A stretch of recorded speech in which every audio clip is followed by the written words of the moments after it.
Car बूटा चरण घट घट में प्रवेश। धन धन मेरे सतगुरु पूर्ण गुरु महताब। बार बार करूं वंदना नमस्कार हर बार। आप नयाते जगत में जल मरता संसार। जग तारण को आ गए मेरे पूर्ण गुरु महताब।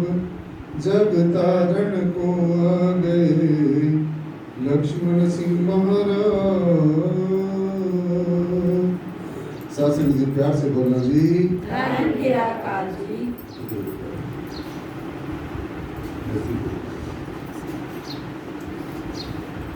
शासन जी ऐसा कोई बात नहीं रही है जिसके ऊपर आज चर्चा नहीं हुई। हर एक बात को बड़े अच्छे ढंग से सभी ने आपके समक्ष प्रस्तुत किया है। आज हम बात करेंगे, आज इसी बात के ऊपर चर्चा करेंगे तो सबने ऐसे शांतिप्रिय ढंग से भक्ति क्या है, क्या होती है, क्यों करनी चाहिए, भक्ति करके क्या मिलेगा, कहाँ जाएंगे हम, और भक्ति करने के बिना हमारी क्या हालत होगी, और भक्ति करने से हमारी क्या हालत होगी, भक्ति के बिना हमारी क्या दशा होगी, भक्ति के बिना हम किस दिशा में जाएंगे, भक्ति करने के बाद में हमारी क्या दशा होगी, और हम किस दिशा की तरफ अग्रसर होंगे। सो आज का जो विषय है यही रहेगा। सीधा सीधा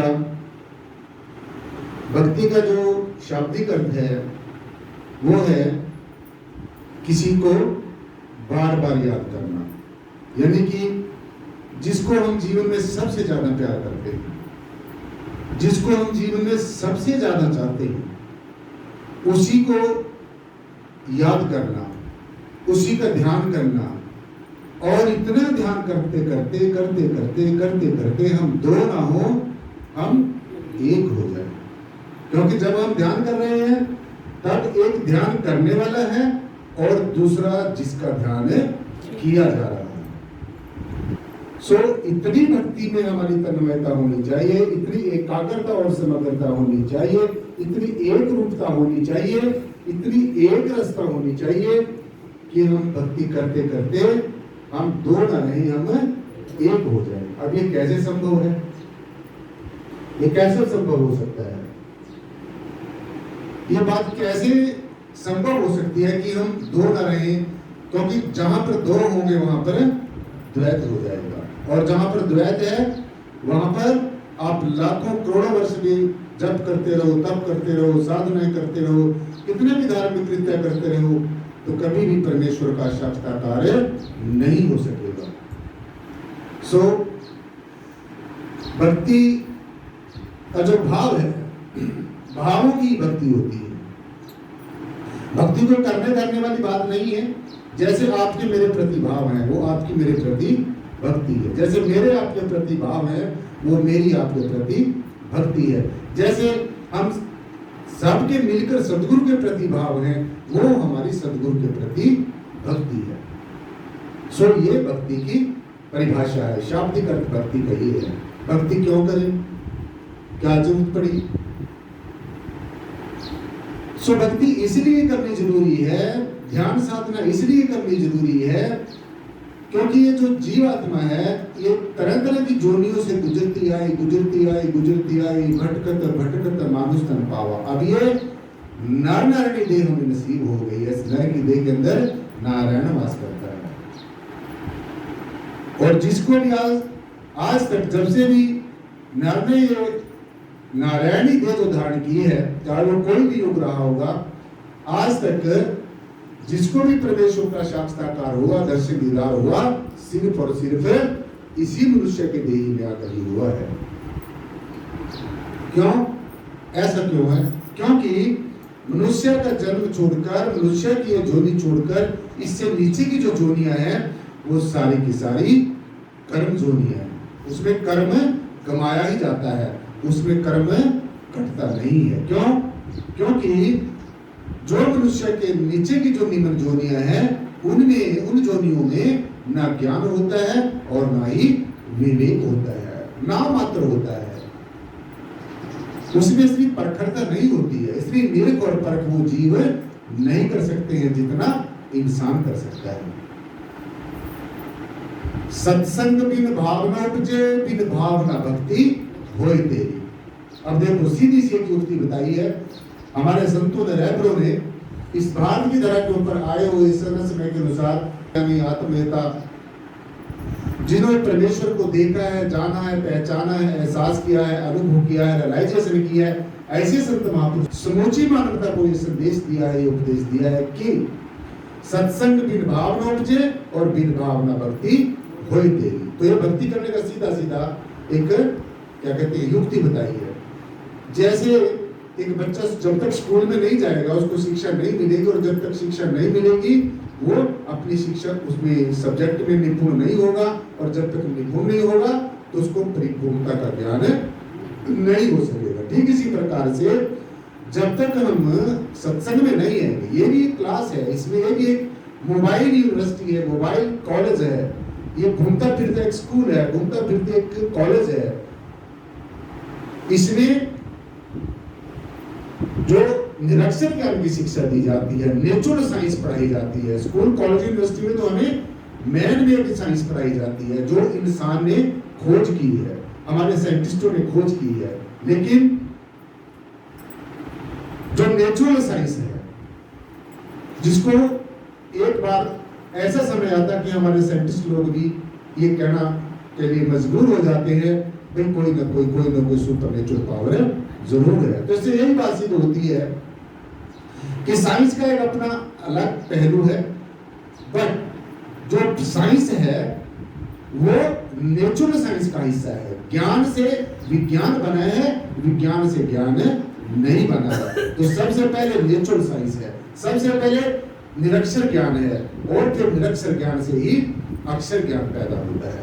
अक्षर ज्ञान हमें निरक्षर ज्ञान की तरफ जाने की प्रेरणा देता है। जैसे हमारे संतों महापुरुषों ने वाणी में जगह जगह पर लिखा है, जगह जगह पर परमेश्वर की शान में, इस परम चैतन्य परम सत्ता की शान में अपनी अपनी वाणी के माध्यम से हम लोगों को संदेश दिया है कि परमात्मा ऐसा है, ऐसे मिला जा सकता है, ऐसे दर्शन किया जा सकता है। ये उन्होंने अक्षर ज्ञान का सहारा लिया है। लेकिन हमें उसी अक्षर ज्ञान के सहारे पे नहीं बैठा रहना है। अक्षर ज्ञान हमें निरक्षर ज्ञान की तरफ चलने की प्रेरणा देता है। सत्संग में आना उतना ही जरूरी है जितना कि एक बच्चे का स्कूल में जाना जरूरी होता है।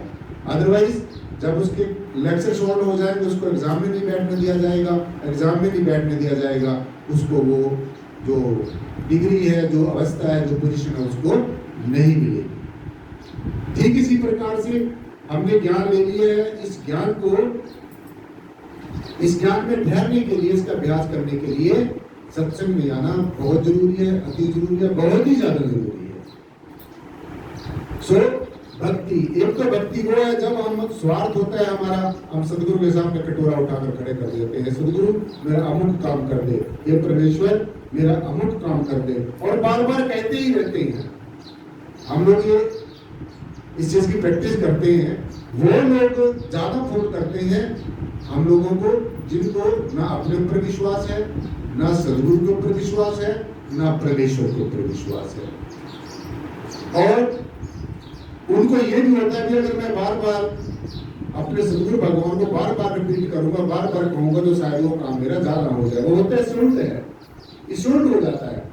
जब बार बार वो काम के लिए कहेगा तो हम लोगों को ये हो जाता है भाई इस बात एक बार मैंने सुन ली, तो why he is repeating the same thing again and again. It means कि इसको ना अपने ऊपर विश्वास है, ना मुझ पे विश्वास है, ना परमेश्वर के ऊपर विश्वास है। और फिर क्या होता है, वो दया दृष्टि होने की बजाय उल्टी कोप दृष्टि हो जाती है। जो लोग ये कहते हैं कि सदगुरु मेरा मेहरबान होता है, सदगुरु ये होता है, वो होता है, सदगुरु मेहरबान उसके ऊपर होता है जो सदगुरु का काम करता है, जो सदगुरु के आदेश उपदेश की पालना करता है। सबके ऊपर सदगुरु मेहरबान नहीं होता। अगर सबके ऊपर सदगुरु मेहरबान होता तो सभी के काम क्यों नहीं होते? काम उसी के होते हैं जो सदगुरु के ऊपर कुर्बान होता है। मैं अपने सदगुरु के ऊपर कुर्बान हूं, इसलिए मेरा सदगुरु मेरे ऊपर मेहरबान है। साहब मेरा मेहरबान। तो सदगुरु की मेहरबानी का पात्र बनने के लिए सदगुरु हमें पता नहीं कितनी कसौटियों पे कस के देखता है। हम लोगों को भी ऐसे ही देखा है। हम आपको थोड़ा सा मामूली सी बात कर देते हैं, आप एकदम भर के कुप्पा हो जाते हैं। उससे क्या होता है, तुरंत हमें पता चल जाता है कि देख ये वैसे ब्रह्म ज्ञानी होने का दावा करता है, इसको थोड़ा सा अगर कह दिया तुरंत इसके तेवर बदल जाते हैं। तो ऐसे ब्रह्म ज्ञान का कोई फायदा नहीं है। ब्रह्म ज्ञानी हमारे में कोई है ही नहीं है, सच बात बताऊंगा आपको। मैं भी नहीं हूँ। कभी आप मुझे कह दे ये घूम रहे हो कहते हैं हमारा सदगुरु ब्रह्म ज्ञानी है, नहीं, हम भी ब्रह्म ज्ञानी नहीं है। हमारे सदगुरुदेव परम पूज्य सदगुरु श्री लक्ष्मण सिंह जी महाराज कई बार ये बात और मैंने अपने जीवन में ये अच्छी तरीके से नोट करके देखी है। सदगुरु की मेहरबानी हुई तो सदगुरु ब्रह्म ज्ञानी से भी और आगे बना दे, और सदगुरु की अगर मेहरबानी ना हो तो जितना थोड़ा बहुत हमारे पास ज्ञान है वो भी छीन लेता है और ऐसे कगार पर खड़ा कर देता है कि जहां पर हमने कभी सपने में नहीं सोचा है। क्यों? क्योंकि अगर ये इंसान मामूली सी सेवा कर लेगा तो इसको अपनी सेवा का सूक्ष्म रूप से अहम हो जाता है। ये जो मैंने किया है बस क्लास में शायद और कोई नहीं कर सकेगा। इसलिए ये जो सूक्ष्म रूप से सात्संग जी अहम है, भक्ति मार्ग में सबसे बड़ी रुकावट भी अहम है। किसी भी तरह का अहम हो सकता है, इसी से सबसे ज्यादा सचेत रहना है। तो हम लोग पात्र, हम खुद भी किसी चीज के पात्र नहीं है। ये सदगुरु की मेहरबानी है। ये सदगुरु की मेहरबानी है कि हमें कहां से लाकर वो कहां पर बिठा देता है। जो हमने कभी सोचा भी नहीं था हमें वो बना देता है, और जो हमने सोचा था उससे कहीं कुरसुम दूर भेज देता है। तो सदगुरु एक ऐसी हस्ती का नाम है जिसको परमेश्वर भी ये कहता है भाई देखो मेरी बांधी भक्त छुड़ावे। ध्यान से सुनना है, परमेश्वर की बांधी हुई, परमेश्वर के संताप दिए हुए, परमेश्वर के हमें तरह तरह के जो क्या कहते हैं यातनाएं दी हुई हमारे कर्मों के अनुसार परमेश्वर माफ करता है। अगर करता तो हमारे संत महापुरुष ऐसा क्या, मेरी बांधी भक्त छुड़ावे, भक्त की बांधी छूटे ना मोहे। अगर मेरा भक्त ने किसी को शाप दे दिया है या वरदान दे दिया है तो भी मैं उसमें कुछ नहीं कर सकता। परंतु जो मैंने कह दिया है अपने भक्त को, अपने जीव को अगर मैंने कुछ सजा दे दी है तो मेरा भक्त जो है, जो मेरा अनन्य भक्त है, ऐसा नहीं है कि कोई स्वार्थी भक्त हो, अनन्य भक्त जो मुझे अनन्य भाव से बचता है तो मैं उसमें हूं और वो मेरे में है। ऐसा भक्त होना चाहिए। तो अगर बनना है तो ऐसा बनना है। ऐसा नहीं कि आधा तीतर आधा बटेर बन जाए। कुछ भक्त ऐसे भी होते हैं, आधे तीतर हो जाते हैं और आधे बटेर हो जाते हैं। बटेर वाली लाइन में बैठे वो भी नहीं पहचानेंगे और तीतर वाली लाइन में बैठेगा वो भी नहीं पहचानेंगे। ना वो उधर का रहेगा ना वो उधर का रहेगा। इसलिए ऐसा नहीं, बनना है तो अच्छा बनना है और नहीं अपनी घर में अपना आराम से जैसे भी जीवन जी रहे जीते रहो। अगर बनना है तो फिर अच्छा बनना है। ऐसा नहीं है कि थोड़ा सा अच्छा बन के थोड़ा सा गड़बड़ होगी तो वो ना उधर की रहेगी ना उधर की रहेगी बात। इसलिए भक्ति जो है वो अनन्य भाव से हमारी भक्ति होनी चाहिए। अब भक्ति क्यों करनी चाहिए? इसलिए करनी चाहिए क्योंकि इस जीवात्मा ने जन्म जन्मांतरों से अनेकों कर्म कमाए हैं।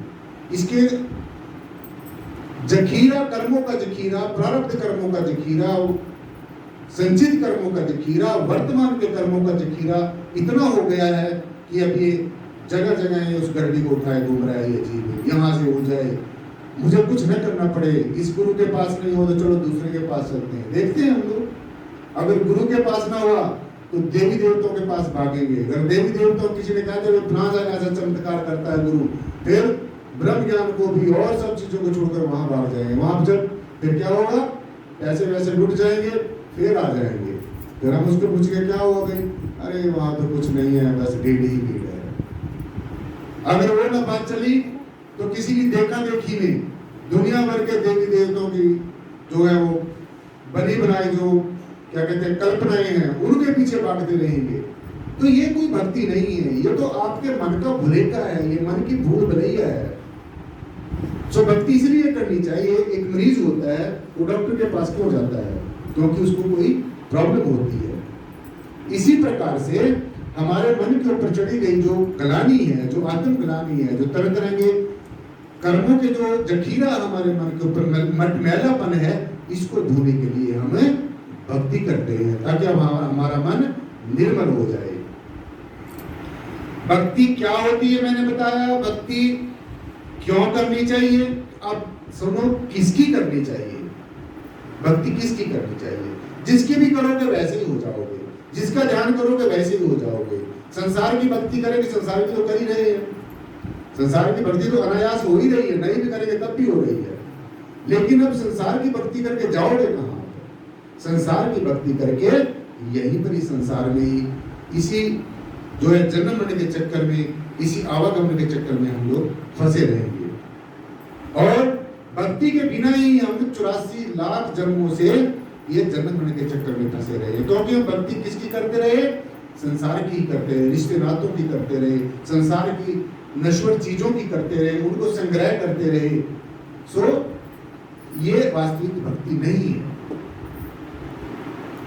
तो जिसकी भक्ति करेंगे वहीं पर चले जाएंगे। जड़ की भक्ति करेंगे, सारी जिंदगी फोटोओं को ही उठा के घूमते रहे, जड़ चीजों को ही उठाकर घूमते रहे, उन्हीं को लाल पीली करके अपने घरों में रखते रहे, उससे क्या बनेगा? कौन से गुरु ने आज तक ये कहा है कि मेरे जाने के बाद में बस कल्पनाओं के पिछोड़ से रहना? तो उस कल्पनाओं से ऊपर उठना है, वास्तविकता को समझना है, रियलिटी को समझना है। और अगर आप बैठे तो रहे ब्रह्म ज्ञानियों की क्लास में, ब्रह्म ज्ञान को सुनते रहे और काम आप अपने फिर भी वही करते रहे। वो लोग देखते हैं हमारी क्लास में बैठेंगे लोग और फिर पत्थरों के ऊपर देखेंगे पानी भी चढ़ा रहे हैं। अरे वहां से क्या मिलेगा आपको? दूध चढ़ा रहे हैं, किसी गरीब को पिला दो दूध, आप उस पत्थर के ऊपर दूध चढ़ाने से क्या मिलेगा आपको? कहने का मतलब जड़ चीजों की पूजा करने से, जड़ चीजों का ध्यान करने से आप जड़ हो जाओगे और जड़ चेतन का ध्यान करने से आप चेतन हो जाओगे। तो आप अगर सारी जिंदगी कल्पनाओं में फंसे रहे, इन कल्पनाओं से आपने ऊपर उठना है।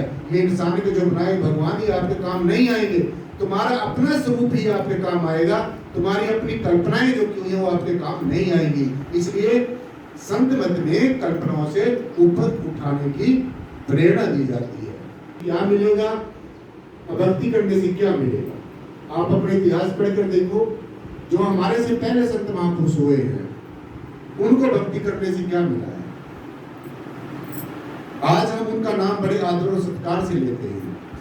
दुष्कर्मी से दुष्कर्मी लोगों ने जब संतों के शरण में आए तो एक वो महान व्यक्तित्व के स्वामी बन गए। ऐसे अनेकों उदाहरण इतिहास के पन्ने पढ़कर देखेंगे तो उसमें अनेकों उदाहरण मिलेंगे। सो अब हमने देखना है भक्ति कितने तरह की होती है। भक्ति सिर्फ दो ही तरह की होती है, चाहे इंसान ने जितनी मर्जी बना ली है, वो अपने आप के अपने बनाए फैशन है। लेकिन संत मत के अनुसार भक्ति दो ही तरह की होती है, एक सगुण उपासना होती है और दूसरी निर्गुण उपासना होती है। अब सवाल ये उठता है कि सगुण उपासना करनी चाहिए या निर्गुण उपासना करनी चाहिए, सगुण भक्ति करनी चाहिए या फिर निर्गुण भक्ति करनी चाहिए। ये विचारने का विषय है, ये विचार करने का विषय है।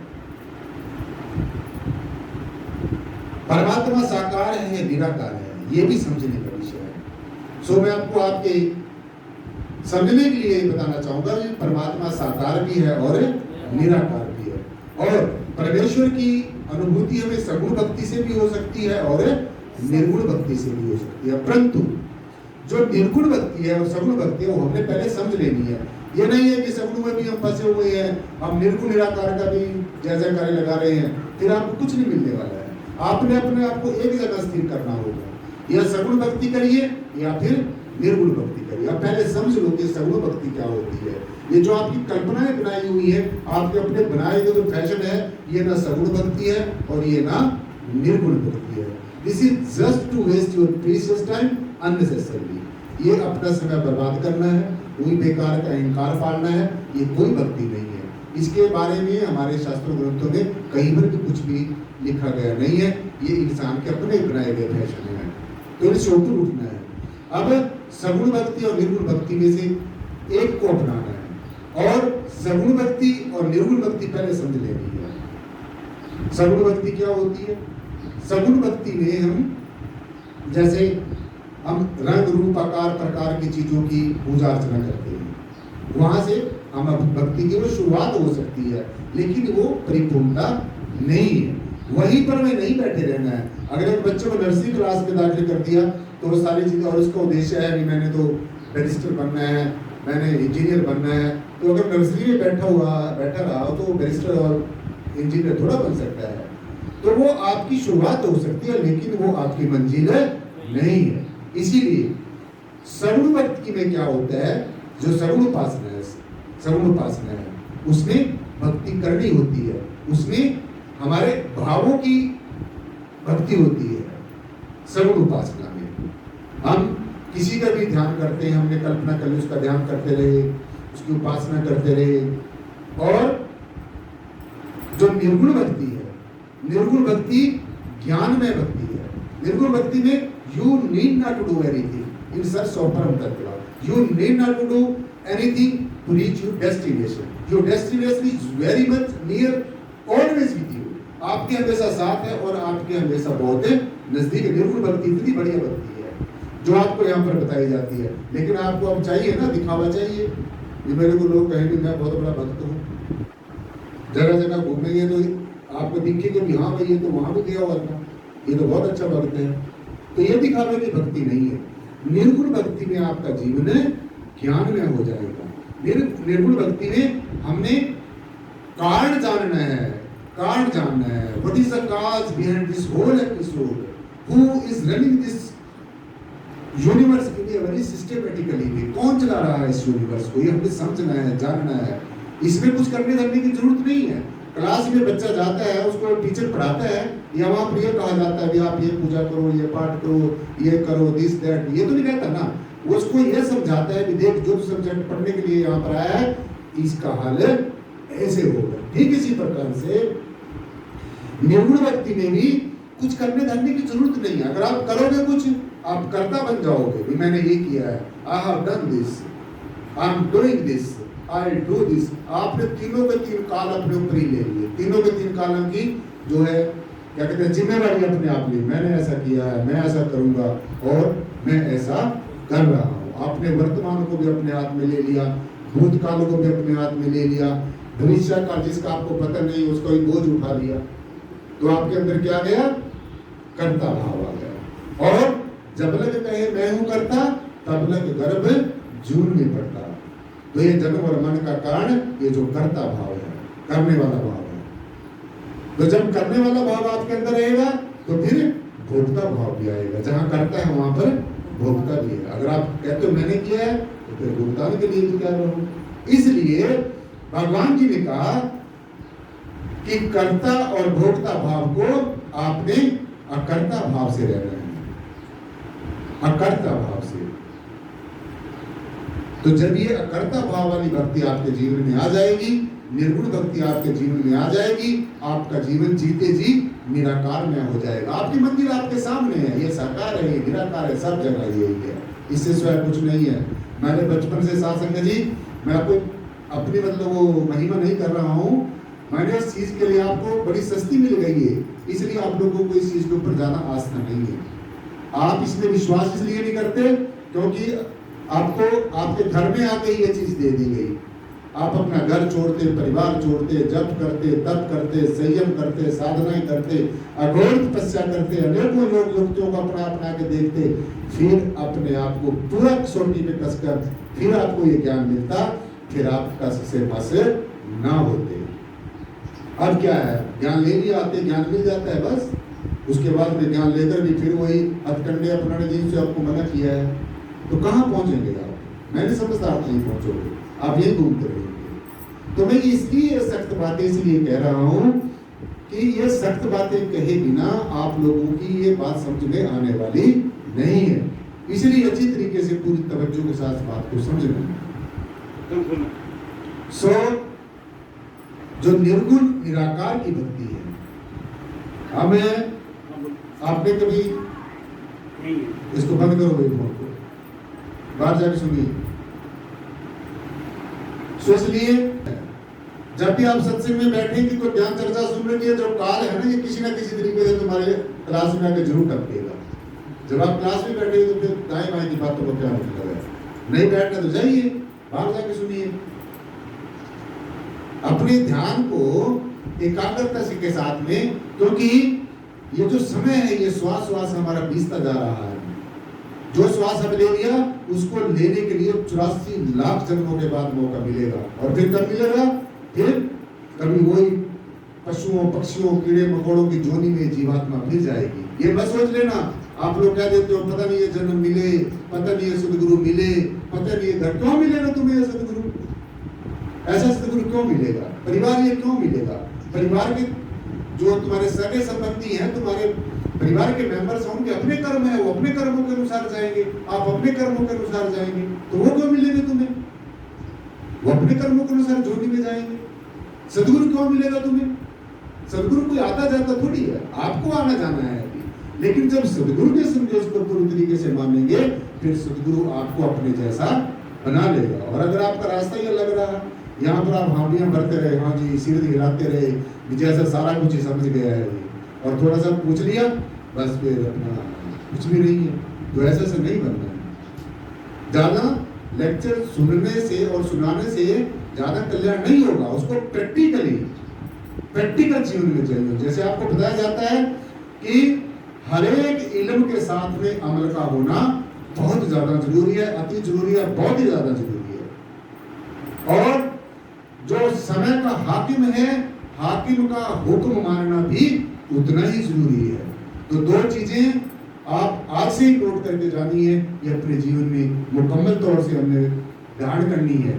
जो हाकिम है, समय का हाकिम है, जिसको परमेश्वर ने अपना मैसेंजर बनाकर यहाँ पर भेजा है, अपना मैसेज देने के लिए हम लोगों को भेजा है, हमारे पास भेजा है। बेशक वो हमारे जैसे एक आम आदमी की तरह हमारे बीच में आता है, लेकिन हमारा सदगुरु कभी एक आम आदमी नहीं होता है, वो हर एक तरीके से भिन्न है हमारे से। लेकिन सदगुरु भी अपने आप को छुपाता रहता है, कभी मेरा यहाँ पर मैं डिस्क्लोज ना हो जाऊं, मैंने भी एक आम आदमी की तरह जीवन जीना है। परंतु हमारी गलती, सबसे बड़ी भूल हमारी ये रहती है कि हम अपने सदगुरु को एक आम आदमी, और कई बार तो सदगुरु को आम आदमी भी नहीं समझते, उससे भी आगे भागने की कोशिश करते हैं। तो ऐसे क्लास में पढ़ने वाला बच्चा कभी सक्सेस नहीं होता है। ठीक है, आपने ज्ञान ले लिया है, उसमें क्या हो गया? ये तो एक दौड़ है, कोई पहले से दौड़ता हुआ है वो पीछे रह जाता है, और वो पीछे से दौड़ने वाला कोशिश करके वो आगे भी निकल जाता है। तो जो ये संत मत है और ये जो गुरुमत लाइन है, इसमें एक दौड़ लगानी होती है। तो ये नहीं सोचना कि हमने इतने दिनों से ज्ञान ले लिया है, हमने इतना वो कर ली, सेवा कर ली है, हमने ये कर ली, ठीक है, अच्छी बात है, की है, तभी आप यहाँ बैठे हो अगर आपने सेवा की है। अगर आप सेवा ना करते यहाँ क्यों होते आप? सो इसलिए साधु जी, ये इन बातों से इसलिए आगाह किया जाता है, जो इंसान सेवा करता है, जो सुमरण करता है, जो सत्संग करता है, उसी को ही बार बार ये बातें कही जाती हैं, क्योंकि उसी से ही हमें डर रहता है कि कहीं इसको सेवा का अहम तो न हो जाए, कहीं इसको सुनने का अहम तो न हो जाए, कहीं इसको सत्संग में आने का अहम तो न हो जाए।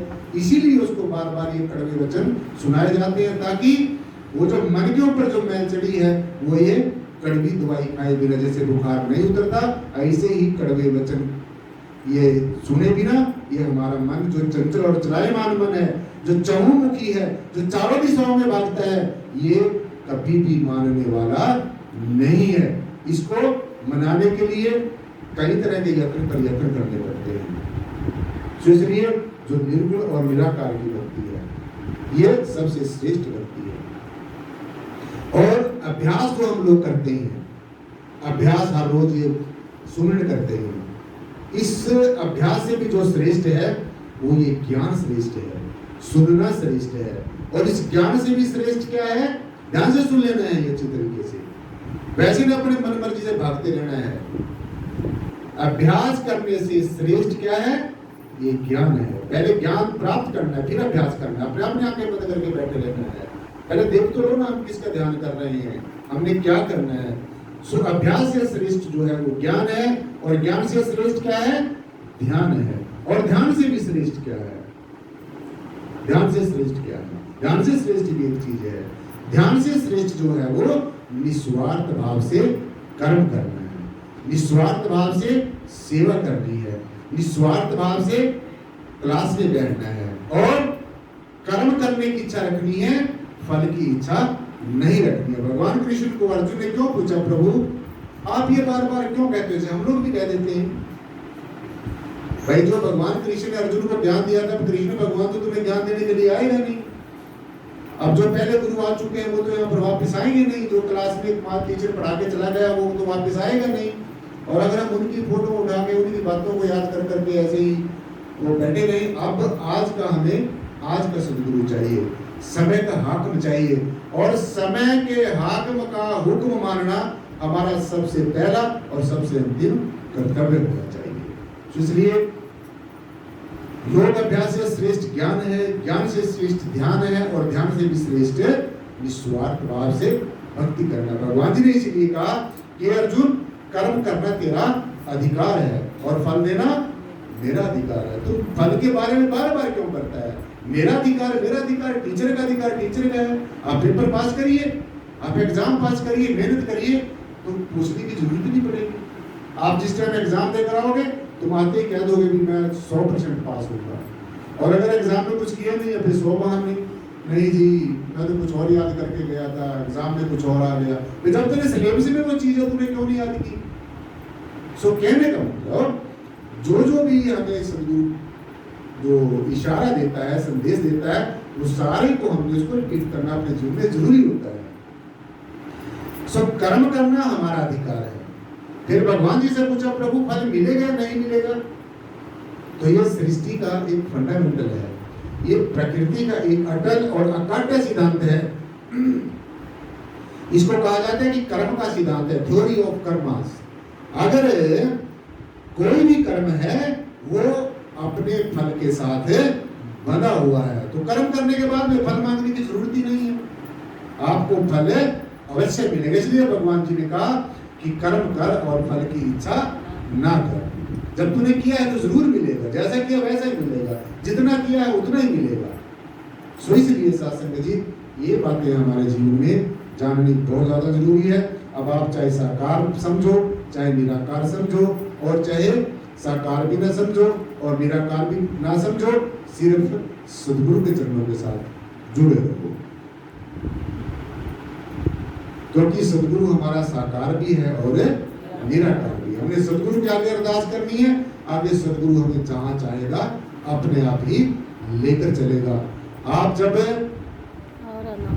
संसार में रहेंगे, संसार में भी आपके साथ साथ रहेगा, समय समय पर सचेत करेगा, प्यार करने के समय प्यार भी करेगा। और अगर आपको कुछ ऐसी बात कहनी है जो जिसे आप नहीं मानोगे तो फिर उसने थोड़ी सी सख्ताई भी बरतनी है, क्योंकि दोनों अधिकार सदगुरु के पास होते हैं, दोनों अधिकार हमारे टीचर प्रीचर के पास होते हैं। अगर बच्चा नहीं पढ़ता उसको बदलाना नहीं पड़ता है भाई। रिजल्ट तो क्लास का ही खराब होगा ना, स्कूल का नाम बदनाम होएगा, टीचर का नाम बदनाम, प्रिंसिपल का नाम बदनाम होएगा। इससे बेहतर यही है कि समय समय पर स्टूडेंट को सचेत करते रहना चाहिए और अगर कोई भी चीज जरूरी है उसको बताते रहना चाहिए। सो इसलिए ये जो ब्रह्म ज्ञान है ये वैसे नहीं है कि आपने निराकार को देख लिया बस आप ब्रह्म ज्ञानी बन गए। कितने तो ब्रह्म ज्ञानी बन जाते हैं, देखो लाखों करोड़ों लोग ब्रह्म ज्ञान लेके घूमते और जब उनको थोड़ा सा कसौटी पे कस के देख लिया जाए तो वही ढाक के तीन पाती होते हैं बस।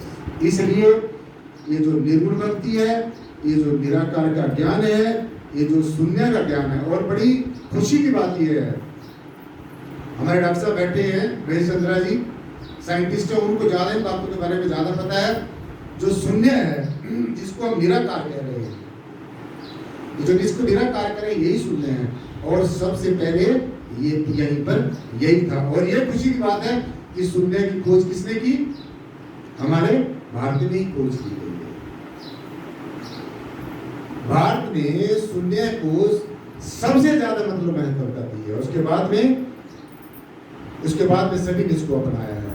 अब जैसे शून्य है, एक जीरो है, जीरो के पहले कुछ लगा दिया जाए, जीरो से पहले कुछ लगाओ आप, उसका कुछ और बन जाएगा, और जीरो से बाद में लगाएंगे तो उसका कुछ और बन जाएगा। अगर एक लगाते हैं उसके आगे शून्य शून्य शून्य लगाते चले जाते हैं तो वो एक रकम बन जाती है, कितनी बड़ी रकम बन जाती है। एक के बाद में शून्य अगर लगाएंगे, अगर शून्य के बाद में हम एक लगाते चले जाएंगे तो उसका कोई मतलब नहीं बनता है। तो सबसे पहले ये शून्य ही था, आदि में शून्य, शून्य में ओंकार। जैसे हम लोग ये अपना जो जनेऊ पहनते हैं, इसमें जो ये पहनते हैं, इसका जो मंत्र है मैं आपको बताता हूँ। इसमें यह बताया जाता है, जब भी हम अपने सदगुरु भगवान के पास आगे जाकर ओंकार उठाते हैं, इसका नाद का जनेऊ का मंत्र बोलते हैं, उसमें यह बताया जाता है कि आदि में शून्य, शून्य में ओंकार। यानी कि सबसे पहले यहाँ पर क्या था, शून्य ही शून्य था, ये निराकार ही निराकार था, ये चेतना ही चेतना थी। सबसे पहले आदि में शून्य, शून्य में ओंकार, और इसी शून्य के अंदर फिर ओंकार रूपी ध्वनि पैदा होती है, जिसको आप धुनात्मक नाम कहते हैं, जिसको आप शब्द धुन कहते हैं।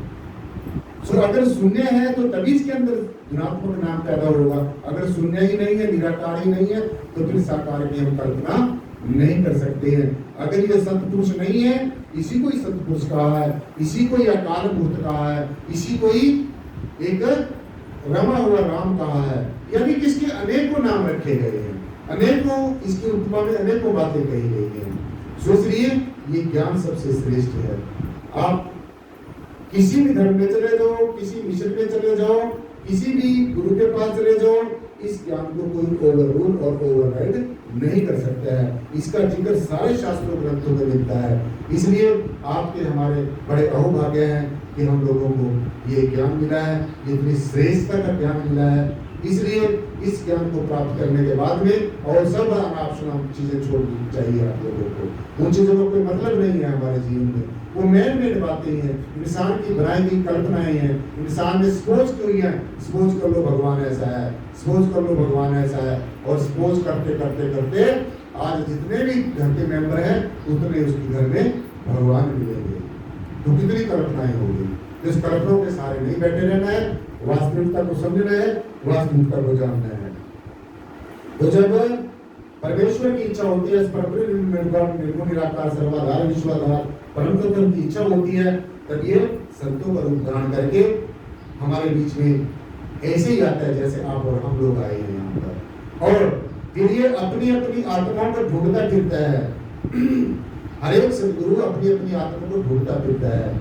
जैसे हम लोग हैं जगह जगह पर जाके देखते हैं कि क्या इस आत्मा को ले जाने की मेरी ड्यूटी है।